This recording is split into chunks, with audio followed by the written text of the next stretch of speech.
sang coi thì tung về té nó nã trước khí con nè, thế nã bỏ cho nó nè, bỏ cho nó bỏ lại nhưng chưa chị tí một con ma nó. Cái gì đến nãy nhau chuyện nè, thì có khâu tao một cái hello. Ô cái khí họ là bỏ là tàu lên nè. Nếu mà tôi bỏ có thể cử sẽ giả chứ có không? Rồi mà sau này có cái rồng gì nữa, mà nó sao? Mình đỡ mà.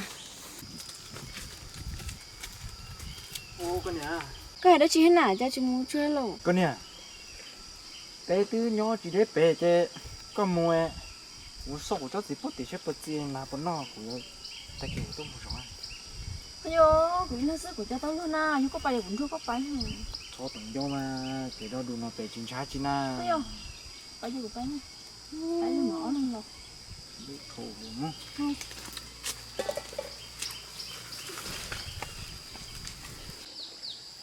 Ô cái gì? Mình không chọc hiện nó trong cái này rồi. Cái cổ yếu cũng đang chơi cái cũng nó. Cái gì khó mà. Thế thì có một chỉ tỏi và có một con tê.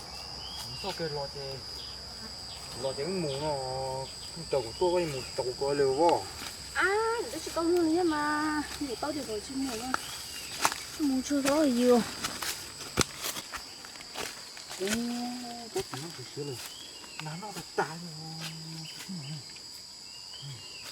Cái chỗ nào nhá. Đồ cái gì? Cái chỗ gì mẹ ăn mừng sư.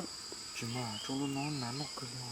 Ôi ôi, nhưng mà thì có chỉ sau có cũng rồi mình to có sao thế này. Cái nắng tỉnh cái su nó có lỏng nữa. Để cái lúc nó rồi. Rồi tiêu lên đó, có tiêu là khổ lên đó. Nán nó cười rồi. Tại cái nàng gặp họ tu nó còn ngon khí nó rồi. Nàng gặp họ tu rồi mình sẽ lấy tuồng. Con nhà. Ôi, cái này đấy, nhưng mà cái này cái Lục chỉ được rồi, cắn được tuồng nè. Ô, tiêu tuồng thế nào? Nó sắp bỏ tua lên, chỉ đố lên. Khi mà rồi rung mà. đó cái gì ở sổ ấy. Rồi đi, ôi cho nó đi. Chúng ta tươi mà cái này khâu luôn. Cái bố này chả lắm mà tôi tỏ tên đã tên bé bỏ nè. Ôi chứ có không chịu kia nữa ha. Nhà chúng ta từ bò mới phải thấy hạt chúng nó nè. Cái liêu, có tới sau chỉ tả đó. Tôi phải làm nó gì? Cái là Cái gì nè? được ăn củ kia này là chúng mình cái Ôi dồi, cái này bò ôm này có chẳng. Sao anh gì thế này? Ôi, bây giờ nó bỏ à cái này nè.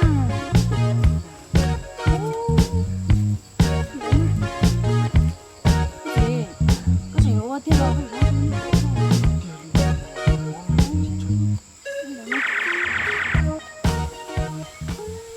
có mà con trên nó khói luôn nó mang cái bó này cái gì có chó gì nào vẫn nó nó ta thì nó thổi rồi nó nhưng mà dê tứ nó sau tờ cho bài tết này